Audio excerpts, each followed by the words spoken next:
Now I have exactly 9 minutes and I've got a timer that I have to start to make sure that happens. So if you hear a bleeper going off in 9 minutes time, it's my fault, but I won't start it on waffle for 5 minutes. But 9 minutes, here we go. So I'm going to talk to you about the top word in the barriers to growth, strategy. That's a word that is so misused, misunderstood in business, and yet it's incredibly important. And we always use it probably every day, and we talk about this strategy, that strategy. Do we really understand it? And are the strategies that we've got in our business really working for us? So what I'm going to do is I'm going to talk quite a lot about what a good strategy is, and then you can make your own decision as to whether yours are good, and a little bit about some examples of bad strategies that I've come across. So, but what I want to start off with is talking about where strategy fits in, because business is quite simple, and yet I often find when I go and talk to clients that they're making it probably a little bit more complicated than it really ought to be when they're looking at it from a strategic point of view. So all businesses start off with a market opportunity. That's why we're in business, isn't it? We all perceive that there are some customers out there with needs that we can fulfill. That's our thinking. So there's a market opportunity, and we decide, yeah, there's some customers out there, they want to buy this, and we can set up a business to do it. So having found the market opportunity, we come up with our visions of where we want our business to be somewhere down the track. We set objectives, we set goals, we set missions, we do all this type of stuff, all based on what we perceive to be a good market opportunity. So having set out what it is we want to achieve, we now need to decide how we're going to make it happen. And that's exactly what strategies are. They are the how we're going to deliver our objectives to take that market opportunity that we're so keen to take. So that's where it fits in. You think, oh, well, that's obvious, isn't it? But it isn't always obvious. And quite often we find that people have got all sorts of goals and objectives, but there's no obvious strategy that attaches to it for how they're going to deliver it. So it's a bit more of a wish list than a qualified objective. Once we've got our strategies should dictate the capability the business needs to deliver those strategies to achieve that ambition, to take the market opportunity.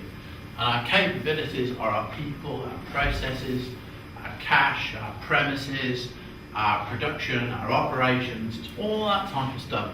That should be dictated by that, and frequently it isn't.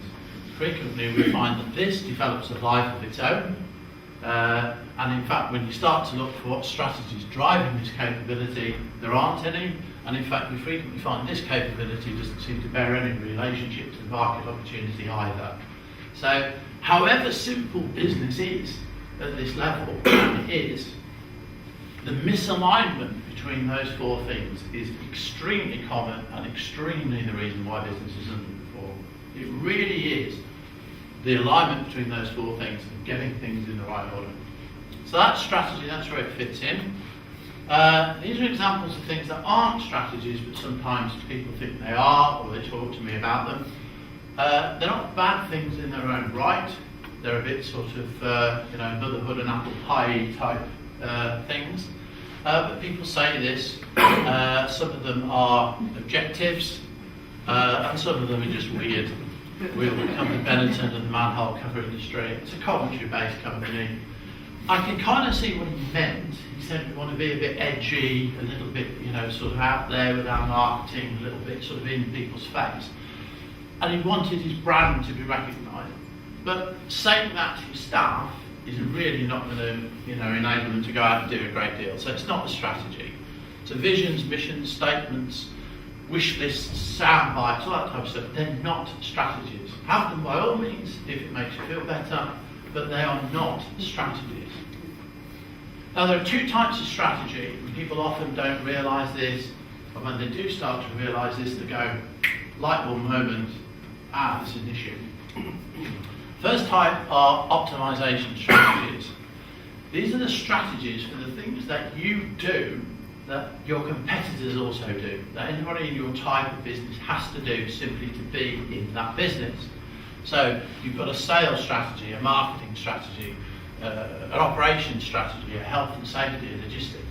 These are strategies for things that you and all of your competitors have to do as part of being in business. So they're very common, they're frequently cost, time and quality focused. So it's all about, can we do it cheaper, can we do it better, can we do it faster? So, you know, when we're working in operations and production and service, those types of things. They can give you a bit of a competitive edge in the short term, because if your customer service, for instance, is better than your competitors, then whilst it's better, you'll gain a competitive advantage. The problem is they can improve their customer service and catch you up. And once they catch you up, you've lost that competitive edge. So what you also need are competitive strategies. And these are the strategies that are much, much more unique to your business, that are very focused on giving you competitive advantage, very focused on gaining and developing compelling customer propositions that are unique to you and that your competitors can't copy. And they tend to come from things like brands, licenses, patents, and intellectual property, things that are totally unique to you that your competitors can't directly copy. So pretty important stuff. And competitive strategies are frequently missing in many, many businesses. Absolutely. You know, I was with a client the other day, we sat down and went through this, and he said, we've been running the business for 20 years and we only have these. I never really thought of it in that context. We have no competitive strategies. 7 secrets of good strategies. I won't labour these, but these are really important when you sit to write your strategies. First and foremost, do we need a strategy for this? Businesses spend far too much time doing things that they shouldn't be doing in the first place, because there isn't a connection to the market opportunity, there isn't a connection back to their ambition, so you don't need a strategy for it. Look closely at the business, what you're doing. Make sure that the strategy you're developing is specifically targeting an objective. You know, you've got to have some sort of output, some measurable target for what you want to do. Strategy should be based on sound evaluation, proper analysis of what's going on.